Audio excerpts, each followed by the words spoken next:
अस्सलाम वालेकुम दोस्तों, आज मैं आपके लिए लेके आई हूँ दिल व दिमाग पे तारी लर्ज़ा करती, खौफ व दहशत से भरपूर पुरस्रार लड़की की हैरत अंगेज़ दास्तान। सवात की लड़की। बर्फ़बारी देखने का मुझे बेहद शौक़ था। फ़िल्मों और ड्रामों के मनाज़िर में अक्सर बर्फ़बारी देखी थी, हकीकत ज़िंदगी में कभी नहीं देखी। मैं अपने दोस्तों के साथ घूमने की गर्ज से मरी आया। बर्फ़बारी के दोनों दिनों में होटलों में कमरा मिलना बहुत मुश्किल होते हैं। सरमद अक्सर अपने दोस्तों के साथ मरी घूमने आता था, इसलिए मरी आने से पहले इसने 2 कमरे होटल में बुक करवा लिए। 2 दिन से हम बर्फ़बारी होते देख रहे थे, ख़ुद को बर्फ़ पे चलते हुए और अपने ऊपर गिरती बर्फ़ का नज़ारा कर रहे थे। मेरे दोस्त हंसी मजाक करते हुए मुझसे आगे निकल गए। मुझे ये जब एहसास हुआ मैं उनसे दूर हो चुका हूँ, ये सोचकर तेज़-तेज़ कदम बढ़ाने लगा। अचानक मेरी नज़र एक लड़की पे पड़ी। मैंने हैरत से इसको देखा। हैरानी लड़की को देखकर नहीं हुई थी, बल्कि इसके लिबास को देख के हुई थी। उसने सर्दी से बचने के लिए कोई अच्छा लिबास नहीं पहना हुआ था। वो आम से लिबास में थी, जैसे गर्मी के दिनों में लिबास पहना जाता है। इसकी आंखें मोटी और पलकें लंबी लंबी थीं। चेहरा ऐसा कि मैं एक लम्हे को अपनी पलकें झपकाना भूल गया। ऐसी खूबसूरत लड़की अपनी ज़िंदगी में नहीं देखी थी। जिस्म छरीरा, इसके देखने से मुझे खुशी महसूस होने लगी। कैसे हो काशान? वो बोली। मुझे हैरत का झटका लगा। वो मुझे कैसे जानती है? मैं ज़िंदगी में पहली बार मरी आया था। मेरे करीब आओ ना, इतने दूर क्यों हो? वो मुस्कुराई। तुम कौन हो? मैंने इसके करीब होते हुए पूछा। तुम मुझे नहीं जानते, लेकिन मैं तुमको जानती हूँ। कैसे? मैंने पूछा। ये मत पूछो, तुम मेरे हो, ये सब ज़हन नशीन कर लो। तुम बहुत हसीन हो। अगर मेरी ज़िंदगी में आ गई तो मैं ख़ुद को दुनिया का खुशनसीब इंसान तस्वर करूँगा। मैं खुश होते हुए बोला, मेरा नाम तो कुछ और है, लेकिन तुम आशी कह सकते हो। असल नाम क्या है तुम्हारा? वो बहुत मुश्किल है। फिर भी क्या नाम है? आशिक क्या प्यारा नाम नहीं है? हाँ है। मैंने कब कहा अच्छा नहीं है? तुम्हारे आशिक के नाम से पुकारने पे मुझे बहुत खुशी होती है, वो बोली। तुम कहाँ रहती हो? मैंने पूछा। तुम मरी में रहती हूँ, लेकिन अब तुम जहाँ रहोगे मैं वहीं रहूँगी। ऐसा कैसे मुमकिन है? मैं मुमकिन करके बता दूँगी, वो मुस्कुराई। मुझे खुशी हुई कि तुम मेरे साथ हो, मैंने मुस्कुराते हुए कहा। मेरे दोस्तों को मेरे पीछे रह जाने का एहसास हो गया था, इसलिए सरमद मुझे देखने को आ गया। तुम यहाँ खड़े क्या कर रहे हो? वो बोला। मैं? यह कहते हुए मैंने आशी की तरफ देखा। वो वहाँ मौजूद नहीं थे। मुझे हैरत का झटका लगा। इतनी जल्दी वो कहाँ गायब हो गई? मैं क्या? वो बोला। मैं सोच में पड़ गया कि सरमद को क्या बताऊं। आशी वहाँ यही नहीं, इसका जिक्र करता हूँ तो वो मेरा मजाक उड़ाएगा। मैंने कहा। मैंने सरमद के साथ चल दिया। हमारे साथ रहा करो, अगर गुम हो गए तो कहाँ ढूंढते फिरेंगे तुम्हें? सरमद ने कहका लगाते हुए कहा। मैं दूध पीता बच्चा नहीं हूँ जो गुम हो जाऊँगा। मैंने कहा। गुम होने के लिए बच्चा होना ज़रूरी नहीं है। तुमने अक्सर अखबारात में तलाश गुमशुदा के इश्तिहारात पढ़े होंगे। उनमें बूढ़े लोग के गुम होने का जिक्र होता है। मैंने कहा। हाँ, लेकिन मैं अभी बूढ़ा नहीं हुआ हूँ, जवान हूँ। इसमें कोई शक नहीं, तुम जवान हो, लेकिन गुम होने के लिए लाजमी नहीं है वो बूढ़ा, बच्चा हो या नौजवान हो, गुम हो जाते हैं। जब गुम होऊंगा तो देखा जाएगा। मैं हंस दिया। हम दोनों बातें करते हुए अपने दोस्तों से आ मिले। क्या इस बर्फ़बारी में कोई दोशीज़ा मिल गई थी? फरहान ने छेड़ा। हाँ, ऐसा ही समझ लो। मैं मुस्कुराया। हमारा दोस्त छुपा रुस्तम निकला। पहली बार मरी में आया और इसे दोशीज़ा भी मिल गई। काशिफ बोला। अपनी अपनी किस्मत है। मैंने शौक़ी से कहा। हाँ भाई, किस्मत की बात है, फरहान ने कहा। फिर हसीना से कब हमारी मुलाकात करवा रहे हो? बहुत जल्दी करवा दूँगा, इतनी बेसब्री मत बनो। मैंने कहा। मेरी तरफ वो सब कुछ ऐसे देख रहे थे जैसे इनको यकीन ना हो वाकई मेरी किसी लड़की से मुलाकात हुई है। शाम हो गई। हम वापस होटल को लौट गए। दिन भर चलते रहने से हम बहुत थक गए थे। इतना चलने की हमें आदत नहीं थी। बर्फ़बारी का भरपूर लुत्फ़ उठाने को हम खूब घूमे फिरे थे, इसलिए थक जाना फितरी बात थी। इसीलिए रात को जल्दी सो गए थे। रात को ना जाने कौन सा पहर था, मेरी आँख खुल गई। कमरे में आशी मौजूद थी। उसे अपने सामने देख के मुझे बड़ी हैरत हुई और दरवाजे पे जब नज़र गई वो बदस्तूर बंद था। फिर वो कैसे कमरे के अंदर आ गई। आशी मेरे जहनी हालत को समझ रही थी, इसलिए वो मुस्कुराई। मुझे कमरे में देख के हैरान हो रहे हो ना? हाँ, तुम कैसे अंदर आई? मैं कहीं से भी आसानी से आ जा सकती हूँ, मेरे रास्ते में कोई रुकावट नहीं आ सकती। क्या वाकई? मैं चौंका। देख लो, मैं किसी आसानी से इस बंद कमरे में आ गई। हाँ, मैं इस बात पे हैरान हूँ, मैंने कहा। तुम हैरान मत हो। क्यों? मैं तुम्हें हैरान पे हैरान कर सकती हूँ, वो मुस्कुराई। क्या मैं तुम्हें बंद कमरे में आकर हैरान नहीं किया? हाँ किया है, मैंने कहा। तुम जब चाहोगे मैं हैरान कर दूँगी। मुझे हैरान होने का शौक़ नहीं है। फिर किसका शौक़ है? तुम्हारी कुर्बत चाहता हूँ, इसीलिए आ गई हूँ। आशी, तुम कहाँ गायब हो गई थी जब मेरा दोस्त आ गया था? मैं कहीं नहीं गई थी, वहीं मौजूद थी। फिर नज़र क्यों नहीं आ रही थी? मैं कुछ देर नज़रों से ओझल हो गई थी। ये सलाहियत भी मौजूद है तुम में? क्या तुम्हें यकीन नहीं आ रहा? यकीन न आने वाली बात है, मैंने कहा। लो, मैं गायब हो गई, आशी ने कहा। वो वाकई गायब हो गई। मैं हैरानी परेशानी से इधर उधर देखने लगा।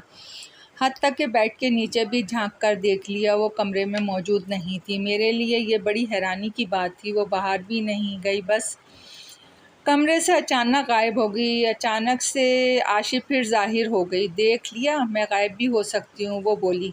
हाँ, देख लिया। यह किस तरह कर लेती हो? ये मत पूछो। ठीक है, मैं नहीं पूछूंगा। मैं तुम्हारे लिए क्या खिदमत कर सकता हूँ? क्या खाओगी, क्या पियोगी? ये मत पूछें। क्यों? क्योंकि मैं खाए पिए बगैर रह सकती हूँ। ये कैसे मुमकिन है कोई खाए पिए बगैर ज़िंदा रह सकता हो? मिसाल तुम्हारे सामने मौजूद है। मैं इंसानों में से नहीं हूँ। फिर? मैं जिन्नात में से हूँ। जिन्नात? एक लम्हे को मुझे कपकपी सी चढ़ गई। घबराओ नहीं, मैं तुम्हें कुछ नहीं कहूँगी। मैं तुमसे मोहब्बत करती हूँ, सच्ची मोहब्बत। मैंने सुना है जिन्नात इंसानों के दुश्मन होते हैं, इंसानों को नुकसान पहुँचाने की भरपूर कोशिश करते हैं। क्या इंसानों में ऐसे लोग नहीं होते जो इंसानों को नुकसान पहुँचाते हैं? हाँ, होते हैं, मैंने कहा। ऐसे ही सब जिन्नात एक जैसे नहीं होते। कोई अच्छा है, कोई बुरा है। कोई इंसानों से मोहब्बत करता है जैसे मैं तुमसे मोहब्बत करती हूँ। तुमने मुझे यहाँ कहाँ से देखा? मैंने पूछा। मरी में देखा है और देखते ही तुम पे आशिक हो गई। पहली बार देखने पे तुम मुझ पे आशिक हो गई? हाँ, मोहब्बत सोच लेने से नहीं होती, ये तो बस पहली नज़र में हो जाती है। तुमने दुरुस्त कहा, वाकई मोहब्बत पहली ही नज़र में हो जाती है, जैसे हम दोनों को हो गई है, मैंने कहा।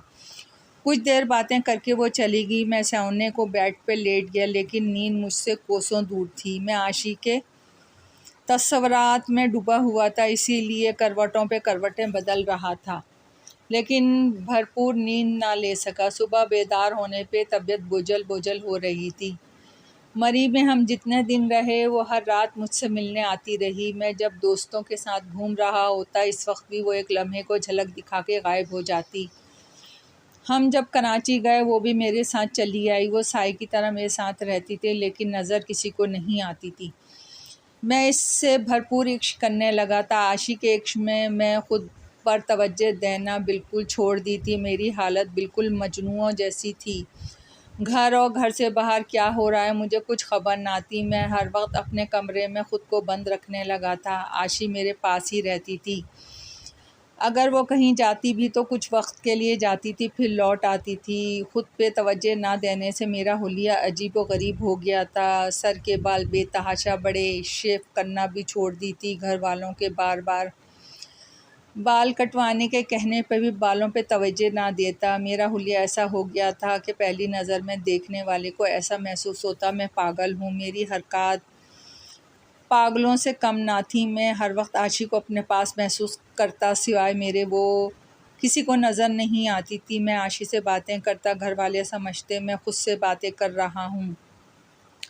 सारा दिन कमरे में रहता और बाहर ना आता। दिन में कई बार कमरे में मुझे देखने को वालदा आने लगी थी। वालिद और भाई बहन भी मेरी बारे में फ़िक्रमंद हो गए थे। अब्बू दफ्तर जाते हुए मुझ पर एक नज़र डालते हुए वालदा से कहने लगे, फ़ाखरा, मैं दफ्तर जा रहा हूँ। काशान, बेटे का ख्याल रखना।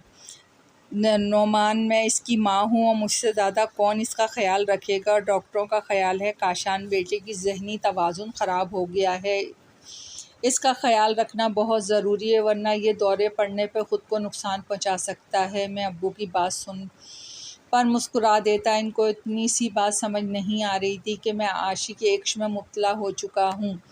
हालांकि मैं ये बात सब घर के अफराद को बता चुका था, लेकिन वो मेरी बात समझने को तैयार ना थे।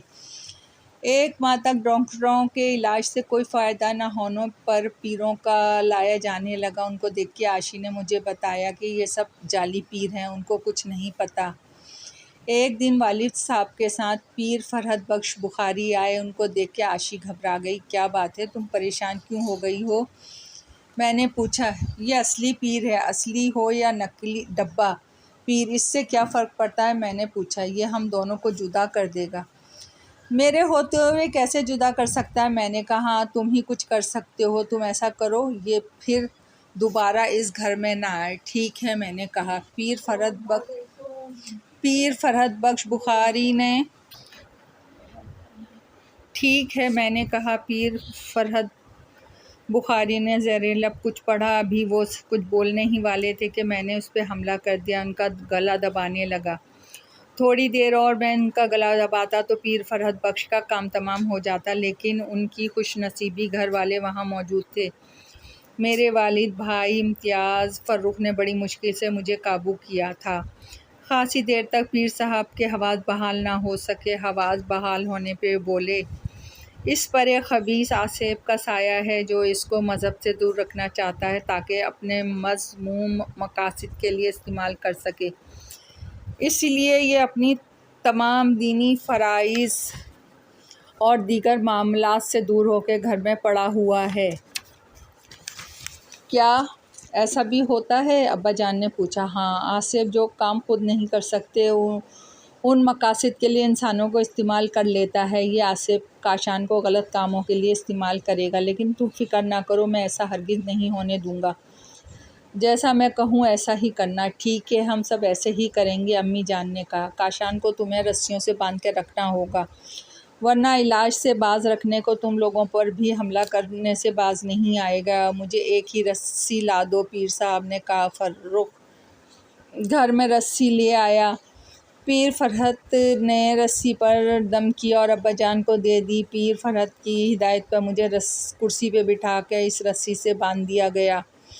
अब मैं इस पोजीशन में नहीं था कि किसी और शख्स पे हमला कर सकूं। मेरा कई हफ्तों इलाज चलता रहा। मैं रस्सी में बंधा होने के सबब कुछ करने की पोजीशन में नहीं था। बाशी मेरे पास नहीं रहती थी। वो दिन में चंद लम्हों के लिए आती और चली जाती। वो मुझसे कहती काशान कुछ करो, वरना मैं हमेशा के लिए तुमसे दूर चली जाऊंगी। मुझे रस्सी में जकड़ कर बेबस कर दिया गया है। मैं कहता, हाँ ये पीर बहुत चालाक है, इसे पहले ही अंदाज़ा हो गया कि तुम घर वालों पे हमला कर सकते हो। इसे कैसे मालूम हुआ? मैंने पूछा। तुमने पीर फरहद पर पहले ही दिन हमला करके होशियार कर दिया। तुम्हें ऐसा नहीं करना चाहिए था। तुमसे जुदा करने का सुनकर मैं ख़ुद पे काबू ना रख सका, पीर फरहद पे हमला कर दिया। तुम्हारी इस गलती से पीर फरहद होशियार हो गया है, उसने कहा। एक दिन आशी मेरे पास आई। इसने बताया वो हमेशा के लिए हमारी ज़िंदगी से दूर हो रही है। मैं बेख्तियार तड़प गया। तुम ना जाओ, मैंने कहा। मुझे जाना होगा, वरना क्या? वरना पीर फरहद मुझे जला के भस्म कर देगा। क्या वो ऐसा कर सकता है? हाँ, वो बहुत पहुंचा हुआ आमिल है, इसलिए जिन्नात को जला के भस्म कर देना मामूली बात है। फिर तुम चली जाओगी? हाँ, मुझे जाना ही होगा। ऐसा ना कहो, मैं तुम्हारे बगैर ज़िंदा नहीं रह सकूँगा।